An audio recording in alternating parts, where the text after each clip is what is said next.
how do you think the sort of centralized urban system came into being? I mean, how did this and wind up the way it did?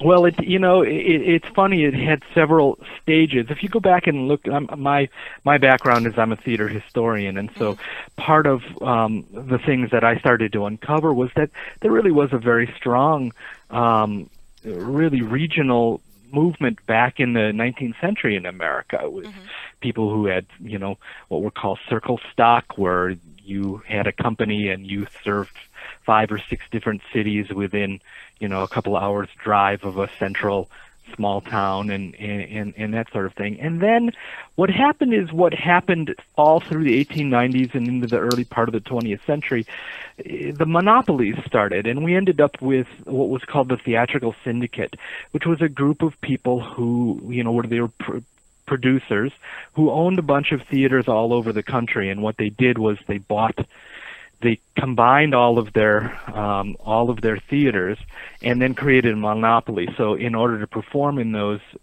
spaces, you had to be part of the syndicate, the theatrical syndicate. And what that allowed them to do was centralize all casting in New York City and then send it out on the road to all of their theaters that were around the country.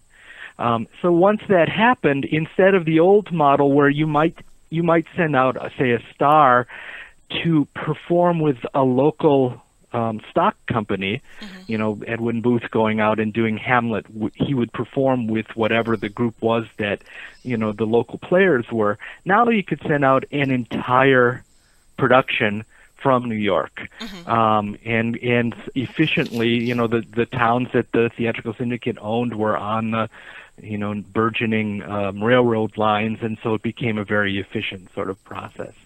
And once that happens, then everybody feels like they need to go to New York because it's the only way to work. Right, right. Do you think that part of the defensiveness of people in urban areas has to do with politics? Absolutely. I mean, if you go on to liberal websites, like I write for the Huffington Post. I read the Daily Kos. The attitude toward rural areas, and the South particularly, is pretty negative, right? No. Yeah. And it's, I think that there is a certain defensiveness that comes with saying, the great unwashed don't deserve the arts that I have. And I'm, I don't know.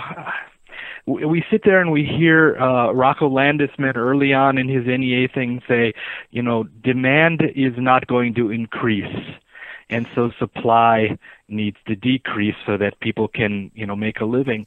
Well, I would disagree that demand is not going to increase, but it has to increase in different markets, which means a different art. Right. It can't just be art that's shipped in from, whatever is hot in New York. It's got to be art that's connected to a particular place and reflects the values there. And because they have roots there, then they have the trust that's built up that allows them to question values that need to be questioned. But having somebody come in from, the great Northeast and tell us in the South how it is we do things in New York, and what we ought to believe is just not going to fly.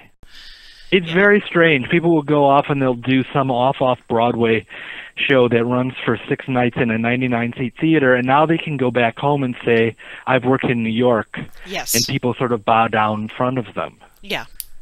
And it may even be like a self-produced show in a 99-seat. It's just silly. It's just beyond silly, and we continue to buy into it by selling that when we create work in our individual communities. And anytime anybody has a credit like that, we make sure to put it on the posters and the newspaper advertisements.